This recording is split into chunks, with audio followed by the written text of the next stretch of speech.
The government has decided to place this matter of dangerous drinks and drugs where it belongs. We have determined that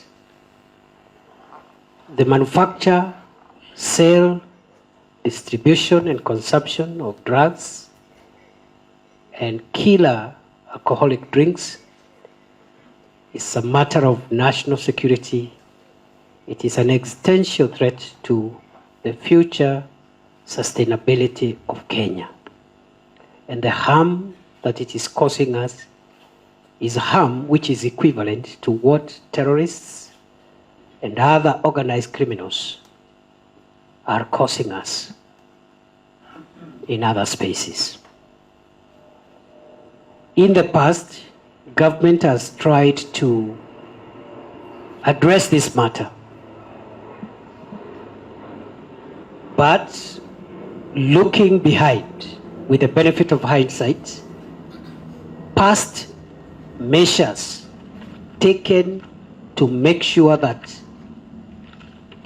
we save the population from harmful alcoholic products and drugs.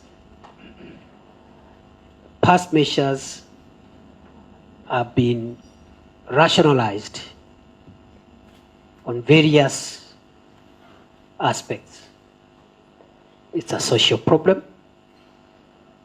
When people take these things, it affects their health, so it's a health problem.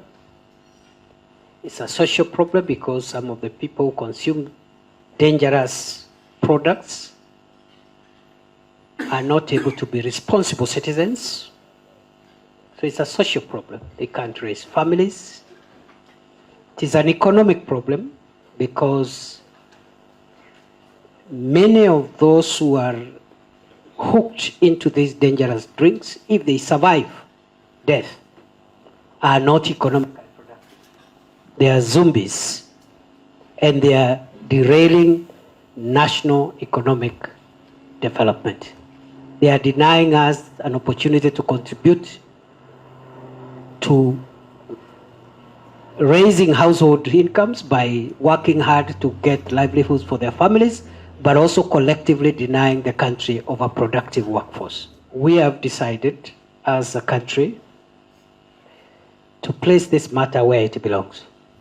This matter is no longer a matter concerning business, politics, social issues, family issues, economic issues. This matter that we are looking at is a serious threat to our national security.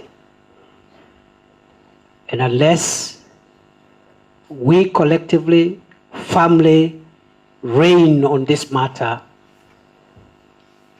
Kenya's future and the sustainability of this country in the description which it is known is going to be altered drastically 10, 20, 30 years from now unless we stop this thing. The measures are irreversible and non-negotiable because of national security interest.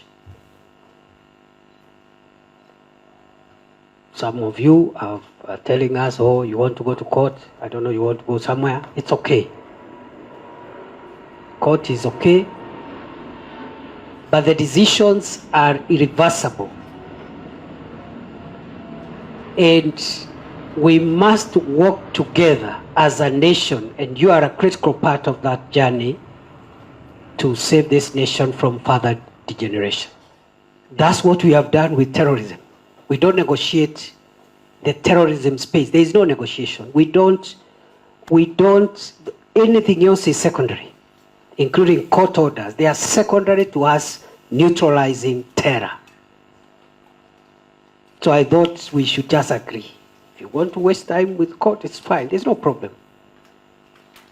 But this one, we will not back off. If we back off, we don't have Kenya for tomorrow. And it will be very irresponsible if we supervise the demise and the destruction of the country. There are security laws that help us even restrict trade to save the national security interests. But the enforcement has been not very, very, very effective. And let me say this, because I think we all understand this our market called Kenya. Some of us law enforcement officers have failed to exercise the integrity required of them under the Public Officer Ethics Act. So they've been receiving bribes from some characters so that they can look the other way as these characters destroy our people. Now, we have had an engagement. And when you see the IG here, all law enforcement officers will try any monkey business with what we are doing now. Several things will happen. One, they'll go home summarily. Summary. They can take us to court about procedure. We are not bothered with that. We'll sack them up front. Two, we are amending the law governing killing people through these dangerous drugs and killer drinks so that we make the regime applicable to people who perpetuate that threat be prosecuted in a scheme similar to how we prosecute terrorism and other organized crime. So if you are a police officer or a county commissioner and you take a bribe, you allow some characters to go and kill people, it's not enough to sack you. We will treat you like we have treated the fellow who killed hundreds of people in Shakahola. It's a terrorist.